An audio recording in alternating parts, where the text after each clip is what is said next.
మన మనిషి కాదు. బాధతో, దుఃఖంతో, ఆవేదనతో చెప్తున్న మాట, సంతోషంతో చెప్తలేని ఈ మాట నేను. అట్లాంటి కేసీఆర్ ఎట్లా ఉండే ఒకప్పుడు? అదే ఆర్డీఎస్ అంతా పాదయాత్ర చేసి నా తెలంగాణకు నీళ్లు కావాలని అడిగినారు. ఇవాళ మరి 10 ఏళ్ళ అధికారం ఉంటే పాలమూరు రంగారెడ్డి ప్రాజెక్టు కోసం 10 ఏళ్లలో ముందుకు పోతలేదంటే, ఎవరన్నా తెలంగాణ పట్ల ప్రేమ ఉంటే, పాలమూరు పట్ల ప్రేమ ఉంటే, కృష్ణా నీళ్లు వాడుకోవాలంటే మన కేసీఆర్ అయ్యుంటే ఆ పాలమూరు రంగారెడ్డి ప్రాజెక్ట్ కాడ కూర్చేసుకొని అది కట్టిస్తుండే. ఏం చేసినారు మారిన కేసీఆర్ గారు? పంజాబ్కి పోయినరు, గుజరాత్కి పోయినరు, బీహార్కి పోయినరు. మేము మొత్తం రాష్ట్రంలో పీక్ కట్టలు కట్టం, నేషనల్ పార్టీ పెడతామని పోయినరు తప్పితే తెలంగాణ ప్రజలను పట్టించుకోలేదు.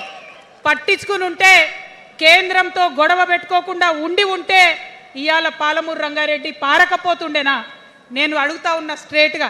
ఇన్ని రోజులు నేను ఎన్ని మాటలు మాట్లాడినా బీఆర్ఎస్ పార్టీ నాయకులు ఒక్కరు కూడా బయటకు వస్తలేరు, సమాధానం చెప్తలేరు. దీనికి మీరు సమాధానం చెప్పకపోతే ప్రజలే మిమ్మల్ని బయటకు లాగి సమాధానం చెప్పేటట్టు చేస్తారని కూడా ఈ సందర్భంగా నేను తెలియజేస్తా ఉన్నా. ఒకటే మాట అడుగుతున్నా, మన కేసీఆర్ అయి ఉంటే ఆనాడు తెలంగాణ బిడ్డలు కష్టపడితే బయటకు వచ్చి నా బిడ్డలకు ఇబ్బంది అవుతుందని కొట్లాడిన వ్యక్తి, సింగరేణి గనిలో ఒక కార్మికుడు చనిపోతే అక్కడి దాకా పోయి చూసి వచ్చినటువంటి వ్యక్తి, మరి తెలంగాణ వచ్చినాక ఏమైందా ప్రేమ? అధికారం ముందు మమకారం తగ్గిపోయిందా?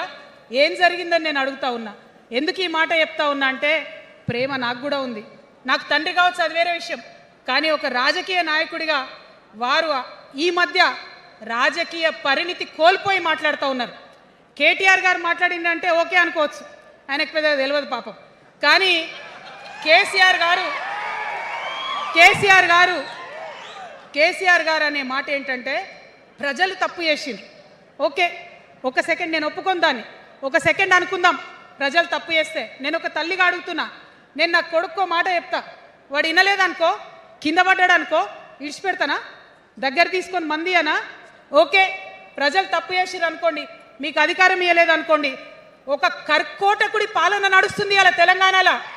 ఇబ్బంది పడుతున్నారు ప్రజలు, గోసపడుతున్నారు, ఏడుస్తున్నారు. ఇండ్లు అన్నీ ఉండి ఇండ్లు గూలగొడుతుంటే, అర్ధరాత్రి ఇంటి మీదకి వచ్చి ఇండ్లు గూలగొడుతుంటే ఆదుకోవాల్సిన అమ్మలాంటి మన పాత కేసీఆర్ ఎక్కడున్నాడు? ఇది మనం అడగాల్సింది. అందుకోసమే నేను ఈ నిర్ణయం తీసుకున్నది. నన్ను పార్టీలోంచి బయటకేస్తే నేను వెంటనే పార్టీ పెట్టలే. ఆనాడు కూడా చెప్పిన, నేను ఆలోచన చేస్తున్నా, మారతారేమో అని చూసిన, పదే వేచి చూసిన. ఇవాళ నన్ను పార్టీలోకి వెళ్ళి సస్పెండ్ చేసి 10 నెలలైంది. నాకు నిజంగా మంచిగానే అయింది. ఎందుకు తెలుసా? ఆనాడు ఉద్యమకారులను ఇబ్బంది పెడుతుంటే నేను ఇంకా గట్టిగా మాట్లాడలేదు. ఆనాడు మీకు జరిగింది, ఇవాళ నాకు జరిగింది. కొత్త ఏం లేదు. కేసీఆర్ కోసం, టీఆర్ఎస్ పార్టీ కోసం, ఆనాడు తెలంగాణ ఉద్యమం కోసం ఇండ్లు అమ్ముకొని, భూములు అమ్ముకొని, ప్రతి ఊర్లో టీఆర్ఎస్ కండువా వేసుకొని పోరాటం చేసినటువంటి కార్యకర్తలు ఎక్కడున్నారు ఇవాళ? ఒక్క గుళ్ళ మెంబర్ ఇయర్ రాలేదా? ఒక్క గుడి చైర్మన్ ఇయర్ రాలేదా? తెలంగాణను వ్యతిరేకించి ఉద్యమాన్ని తొక్కిపట్టి మన మీద లాఠీలు పెట్టి కొట్టినటువంటి వాళ్ళకి తీసుకొచ్చి ఎమ్మెల్యే సీట్లు ఇచ్చి, వాళ్ళ అనుచరులు వచ్చి మిడతల దండలాగా మన కార్యకర్తల మీద పడితే, తల్లి కోడి కాపాడుకున్నట్టు పిల్లల్ని కాపాడుకోవాల్సిన మన కేసీఆర్ ఏడబోయింది. వచ్చిందా ఎవరికన్నా పదవులు? ప్రతి సంవత్సరం రాష్ట్రం మొత్తంలో పోస్టులు నింపితే 6,000 పైచిలకు నామినేటెడ్ పోస్టులు వస్తాయి తెలుసా? అంటే 10 ఏళ్లలో 2 ఏళ్లకోసారి నామినేటెడ్ పోస్టులు వేసినా ఒక 30,000 మందికి దాదాపుగా ఏదో ఒక గౌరవం. ఏం కావాలి మనకు ఉద్యమకారులకు చెప్పండి? ఏం కావాలి?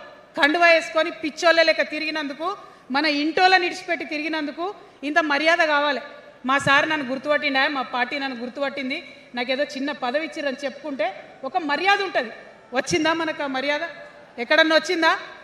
ఆనాడు అవహేళన చేసిర్రు, పార్టీలకు వచ్చి మళ్ళీ అవహేళన